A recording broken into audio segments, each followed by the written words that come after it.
Halo, selamat datang di video pembelajaran prakarya kelas 9. Materi yang akan kita pelajari kali ini ialah kerajinan berbasis media campuran.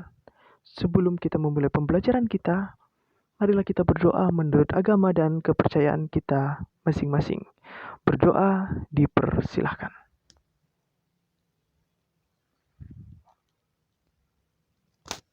Berdoa selesai. Baiklah, kembali Bapak ingin mengingatkan kepada kita semua untuk tetap menjalankan protokol kesehatan dengan tetap menggunakan masker jika berpergian, mencuci tangan dengan sabun, dengan air mengalir, dan tetap menjaga jarak, serta mengurangi kegiatan di luar rumah. Oke? Semoga kita semua dilindungi oleh Tuhan dan tetap sehat. Baiklah, kita akan memulai pembelajaran kita. Silakan kalian amati gambar di bawah ini. Nah, dari ketiga gambar di bawah ini, Bapak ingin kalian mengamati dan mempelajarinya. Terbuat dari apakah ketiga kerajinan berikut ini? Silahkan diamati.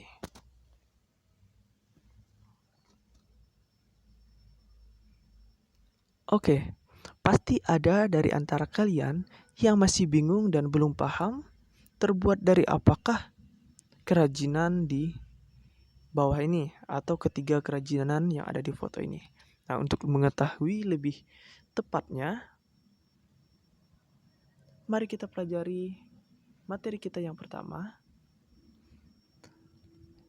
Ialah A. Prinsip kerajinan berbasis media campuran. Kerajinan berbasis media campuran adalah jenis kerajinan yang menggunakan bahan utama. Maksudnya bahan utama tertentu yang dipadukan sedemikian rupa dengan bahan tambahan agar lebih menarik namun tetap fungsional sesuai fungsi asli kerajinan tersebut. Nah, tahukah kamu apa maksud dari pembuatan kerajinan yang dibuat dengan strategi perubahan seperti penggunaan bahan berbasis media campuran? Nah, berikut beberapa alasan yang dikemukakan. Nah, jadi mengapa kita harus menggunakan media campuran? Kenapa kok tidak menggunakan satu bahan saja? Jadi, alasannya adalah ketika kita mengalami kekurangan bahan baku atau kita hanya memiliki beberapa bahan saja yang bisa digunakan untuk membuat kerajinan tersebut. Namun, bahan yang kita miliki jumlahnya sedikit atau tidak banyak, sehingga kita perlu menggabungkan beberapa bahan yang berbeda untuk dijadikan satu kerajinan. Yang berikutnya, untuk menghindari bentuk yang monoton. Yang ketiga, meningkatkan nilai estetika atau nilai keindahan pada tampilan produk atau kerajinan yang kalian buat. Yang keempat, lebih terlihat modern karena dapat disukai oleh semua kalangan. Prinsip kerajinan bahan keras. Nah, menggabungkan dari berbagai bahan yang tidak memiliki reaksi kimia tertentu ketika dilakukan penggabungan. Misalnya, bahan yang digunakan dapat membuat bahan lainnya terkikis atau berkarat dan sebagainya. Nah, ini yang harus kalian hindari. Jangan sampai salah satu bahan itu dapat merusak bahan yang lainnya. Yang kedua, bahan yang digunakan terdiri dari berbagai jenis. Tidak hanya satu saja, melainkan lebih dari satu. Boleh 2, 3, ataupun lebih dari 3. Semua bergantung kepada rancangan kebutuhan dari produk kerajinan yang akan dibuat. Yang ketiga, bahan dapat terdiri dari bahan homogen atau heterogen. Misalnya, bahan alam digabungkan dengan bahan alam, bahan buatan digabungkan dengan bahan buatan, ataupun dapat pula bahan alam kalian gabungkan dengan bahan buatan. Nah, yang pastinya tidak terjadi perubahan fisik pada salah satu bahan yang digabungkan. Misalnya terjadi lelehan setelah direkatkan dan sebagainya. Contohnya, bahan buatan yang Bapak contohkan adalah styrofoam, kemudian bahan alamnya adalah bahan kayu yang sudah dalam bentuk papan. Nah, kalian ingin menggabungkan styrofoam itu ditempelkan ke kayu tersebut atau papan tersebut dengan menggunakan lem fog kuning. Nah, sedangkan lem fog kuning ini memiliki zat kimia yang dapat melelehkan styrofoam. Ketika kalian merekatkan styrofoam tersebut kepada kayu dengan menggunakan lem fog kuning tersebut, maka styrofoam tersebut akan meleleh. Nah, hal tersebutlah yang harus kalian hindari. Jadi kalian wajib menggunakan bahan yang tidak melelehkan styrofoam tersebut. Misalnya menggunakan lem fog yang berjenis lem fog kayu atau lem fog yang berwarna putih. Nah, itu tidak akan merusak kayunya dan juga tidak akan merusak atau meleleh dari styrofoam tersebut. Oke, berikutnya. Masing-masing bahan memiliki karakteristik sendiri, saling mendukung terwujudnya keindahan atau estetika dari sebuah produk kerajinan yang dibuat. Yang kelima, penggabungan bahan yang dilakukan harus dapat menyatu dengan bahan lainnya sehingga kesatuan dan harmonisasinya dapat terlihat dengan baik, sehingga dapat menarik perhatian konsumen yang melihatnya.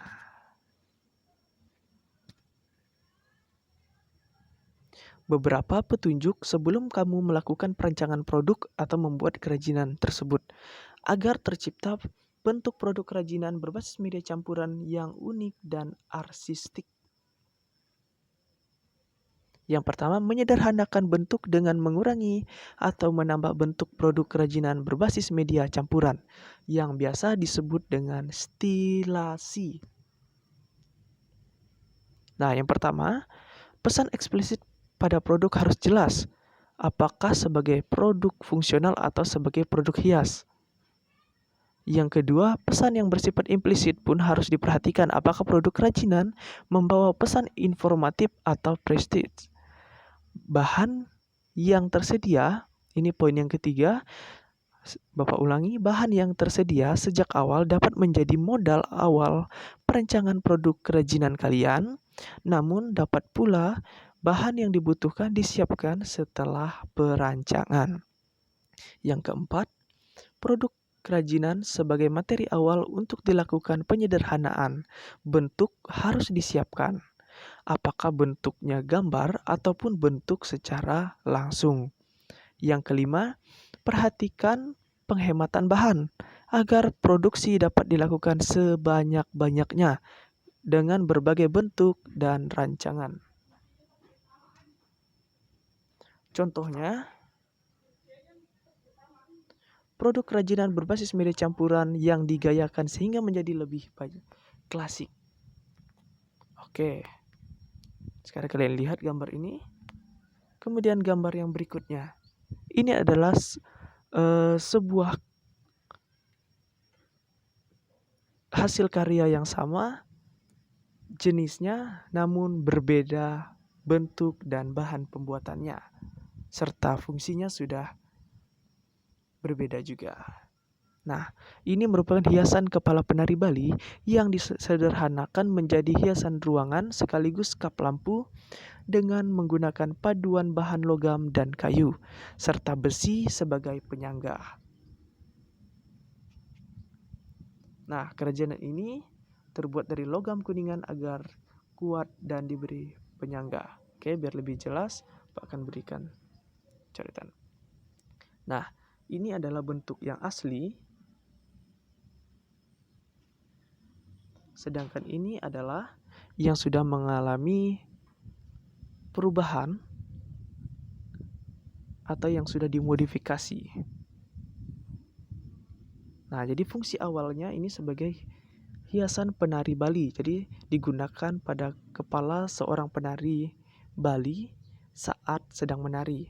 Namun sekarang sudah dikreasikan menjadi bentuk yang berbeda seperti ini. Nah, apa saja sih bentuk perbedaannya? Jadi kerajinan ini terbuat dari logam kuningan. Nah, ini logam kuningannya yang dimana awalnya itu menggunakan bunga-bunga kembang yang asli atau tumbuhan asli. Kemudian dirubah menjadi bunga-bunga yang terbuat dari logam kuningan. Agar tujuannya itu supaya atau agar lebih kuat dan diberi maksudnya agar lebih kuat, kemudian diberi penyangga besi agar terlihat monumental.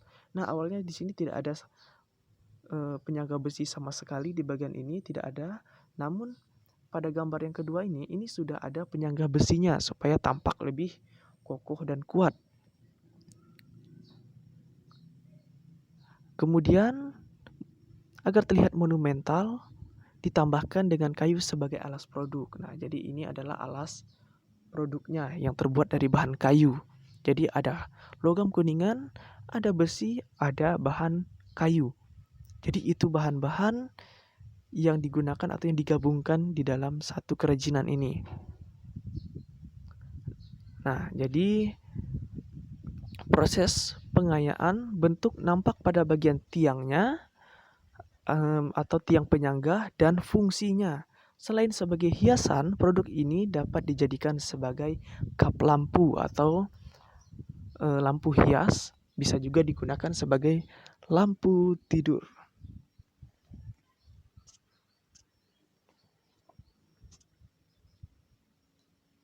Yang kedua, mengubah bentuk produk kerajinan berbasis media campuran atau deformasi. Jika yang pertama tadi adalah stilasi, yang kedua adalah deformasi. Selain dengan cara menyederhanakan bentuk atau stilasi, kerajinan berbasis media campuran dapat pula dilakukan dengan menggunakan cara merubah bentuk hingga menjadi bentuk yang benar-benar baru. Deformasi diartikan sebagai perubahan bentuk yang terjadi secara permanen. Perubahan bentuk ini harus diimbangi dengan pengetahuan tentang objek atau produk asalnya agar perubahan yang diharapkan dapat terlihat maksimal. Silakan dibaca ulang.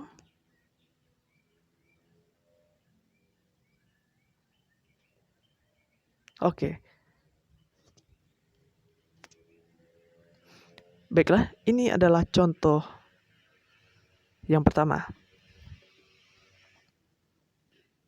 Ya, jadi produk kerajinan tersebut atau produk kerajinan ini terbuat dari bahan kayu. Nah, fungsinya sebagai kursi atau tempat duduk.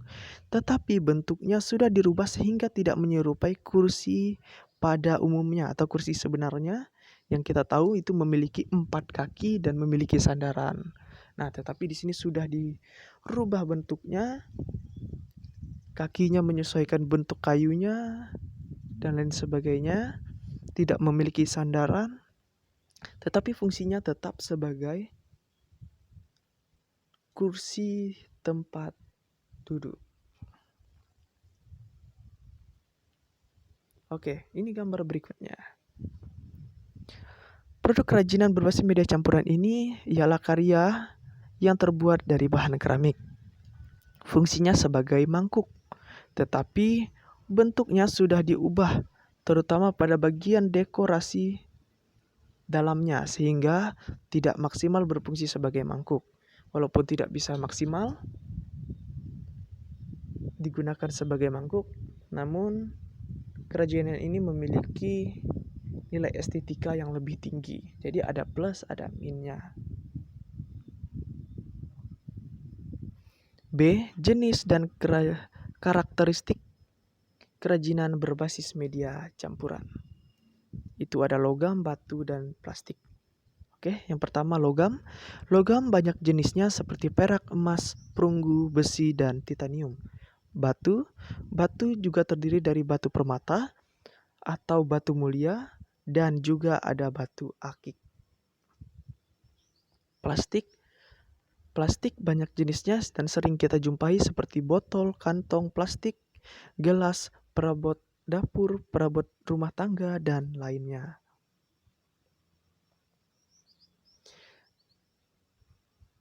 B. Jenis dan karakteristik kerajinan berbasis media campuran. Yang pertama adalah kayu. Kayu adalah bagian batang atau cabang serta ranting tumbuhan yang mengeras karena mengalami lignifikasi pengayuan. Yang kedua adalah keramik. Keramik berasal dari tanah liat. Keramik memiliki disiplin ilmu tersendiri, maka kerajinan yang berasal dari tanah liat secara familiar disebut dengan keramik. Contoh A. Kerajinan media campuran kayu dan logam. Di sini bentuk lumba-lumba, kayu sebagai bodi dari lumba-lumba atau membentuk tubuh lumba-lumba, dan warna silver tersebut itu terbuat dari bahan logam. Yang B. Gabungan antara kayu dan kaca yang menghasilkan sebuah karya akuarium. C. Keramik dan kain.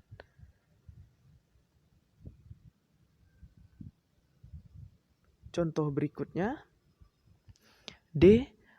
Keramik dan rotan. Keramiknya berbentuk tempayan yang kemudian dilapisi dengan anyaman rotan. E. Plastik dengan logam pita. F. Plastik dengan kain pita. Jadi di dalam plastik ini, maksudnya di dalam kain pita. Jadi yang dililit oleh kain pita ini adalah plastik dari minuman mineral gelas yang dililit dengan padat sehingga hasilnya jadi seperti ini. Berikutnya, logam dengan kayu. Ya, ini umum kita temui atau kita jumpai. Ini merupakan bahan logam yang dipadukan dengan bahan kayu pada bagian gagangnya. Ini adalah perpaduan antara logam dan kayu. Berikutnya, logam dengan batu. Ini juga sering kita temui, logam sebagai gagangnya dan batu sebagai buah atau mata dari cincin tersebut supaya tampak lebih indah dan menarik. Yang I yaitu adalah batu dengan kayu, di mana batu disusun sedemikian rupa hingga menyerupai bunga, kemudian menggunakan ranting agar mewujudkan bentuk ranting dari bunga tersebut, kemudian dialas dengan bahan triplek ataupun papan untuk memberikan alas atau media penempelan dari batu dan ranting tersebut. Oke, demikian materi yang dapat disampaikan untuk pembelajaran kita kali ini. Silakan dipelajari dan dibaca kembali ulang jika ada yang masih belum paham. Dan silakan boleh berikan pertanyaan jika dirasa masih belum paham. Demikian pembelajaran kita. Bapak ucapkan terima kasih.